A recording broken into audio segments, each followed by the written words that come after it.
What's up, everybody? Welcome back to the channel. You already know what it is. This is another episode of Melanin Militant, and as always, I'm your host, Shannon Mixon. Before I get started, please remember to like, comment, and subscribe, and check the description down below for the links for where I got my black-owned apparel that I'm wearing today. So recently in the news, there's been a lot of stories that I've seen about acts of violence, acts of domestic terrorism, people plotting to carry out acts of terrorism. And as I've said before, so often black people can be portrayed in various forms of media and perceived in a certain way, like we are these inherently violent and criminal beings. We are these predatory, aggressive savages.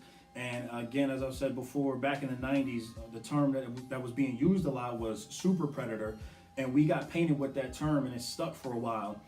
But from what I can see recently in the news, that's not the case.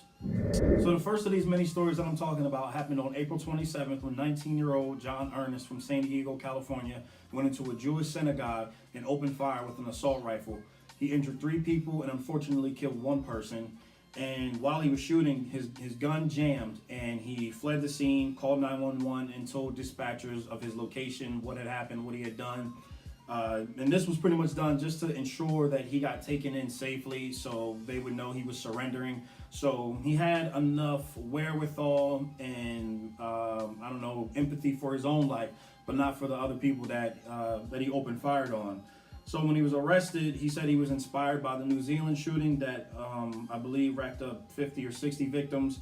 And it was actually on April 27th, this was 6 months to the day that a man in Pittsburgh, PA, opened fire in a Jewish synagogue as well. He wrote a several thousand-page manifesto where he said, quote, Jews deserve to go to hell, and proclaimed himself as a white nationalist. And he also admitted to starting a fire at another synagogue just days prior. The second story is an ongoing case where in February of this year, Christopher Hassan, former Coast Guard lieutenant, was arrested for planning out, quote, focused violence to establish a white homeland, and he said he was dreaming of a way to kill every last person on earth. So law enforcement officials found 15 guns in his home, along with 1,000 rounds of ammo.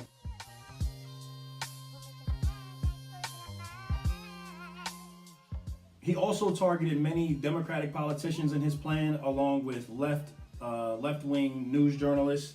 And he was studying a 1,500-page manifesto by a right-wing Norwegian terrorist who in 2011 killed 8 people with a car bomb and 69 people at a youth camp. He's actually, the crazy thing about this case with this former Coast Guard lieutenant, somebody sworn to protect this land, he's not facing a hate crime charge, he's not facing terrorism charge, and he's not even facing attempted murder charges. And the judge actually has decided to release him before trial, even though the judge said, quote, he has grave concerns for Christopher Hassan's presence in the general public. Next, we go to Tennessee, where a man by the name of Michael Cummins killed 7 people all in one day. The murder spree was spread across 2 homes, and the youngest of his victims was a 12-year-old girl. The DA of that county, who's actually been the DA for 30 years, said that they've never seen that many victims in a homicide case before, and they currently have no reason or motive behind the attack. Lastly, we go to Plano, Texas, where a man by the name of Spencer Height went on a drunken shooting spree in the home of his ex-wife, where he killed 7 people, including her, and seriously injured 1 other person. He was armed with a pistol, a semi-automatic rifle, and a knife, according to law enforcement.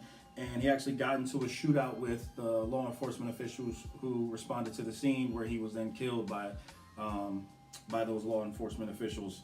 So the only reason why this case is relevant again right now is because the bartender by the name of Lindsay Glass was charged with serving him negligently just before he had carried out the shooting spree. So she was charged with negligently serving alcohol to a habitual drunkard, intoxicated person, or an insane person. And she actually sent texts that shows she was aware that he was intoxicated and that she was aware that, something was off with him that night.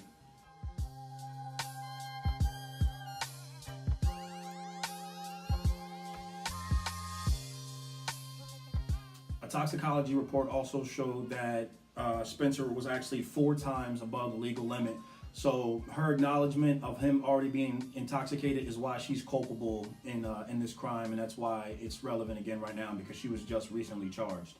So can anybody guess the one common denominator about all these stories I've just told you all?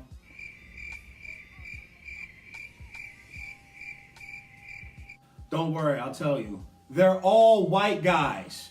But somehow in the media, we, as black people are demonized, vilified, seen as inherently criminal, inherently violent, and we're perceived as these, aggressive savages who seek violence on people at random.